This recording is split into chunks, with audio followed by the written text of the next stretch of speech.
தமிழக வெற்றிக் கழகத்தின் தலைவர் நடிகர் விஜய் இன்னைக்கு மாணவர்களுக்கு விருது வழங்கக்கூடிய நிகழ்ச்சியில பேசியிருக்காரு சார். பேசும்போது நீட் தேர்வுக்கு தன்னுடைய எதிர்ப்பை பதிவு செஞ்சிருக்காரு. நீட் தேர்வுக்கு நாடு முழுவதும் எதிர்ப்பு இருக்கிறது.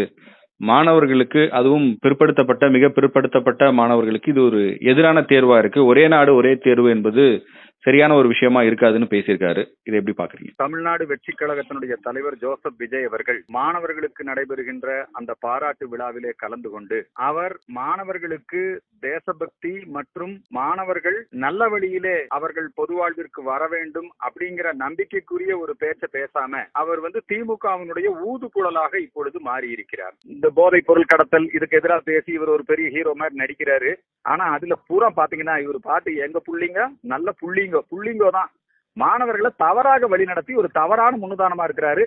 நீட் தேர்வு எதிர்ப்பு என்பது இந்தியா முழுக்க நீட் தேர்வு நடைபெறுகிறது. அது மட்டுமல்ல, இந்த நீட் தேர்வு இது சம்பந்தமான விஷயங்கள் எல்லாம் பார்லிமெண்ட்ல கொண்டு வந்ததே திமுக நாடாளுமன்ற உறுப்பினர் காந்தி செல்வன் தான்.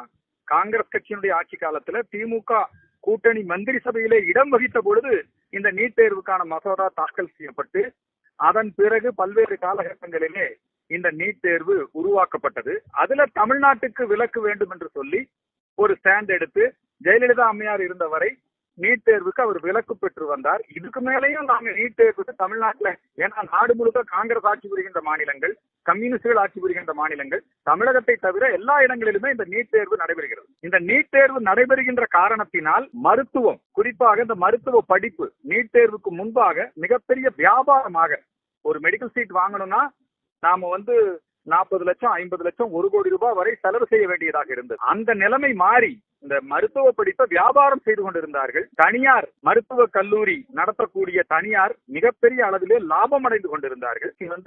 பணம் இருந்தா போதும் நாம டாக்டர் ஆயிரலாங்கிற நிலை இருந்தது. அந்த நிலைமையை மாற்றி அமைத்தது இந்த நீட் தேர்வு.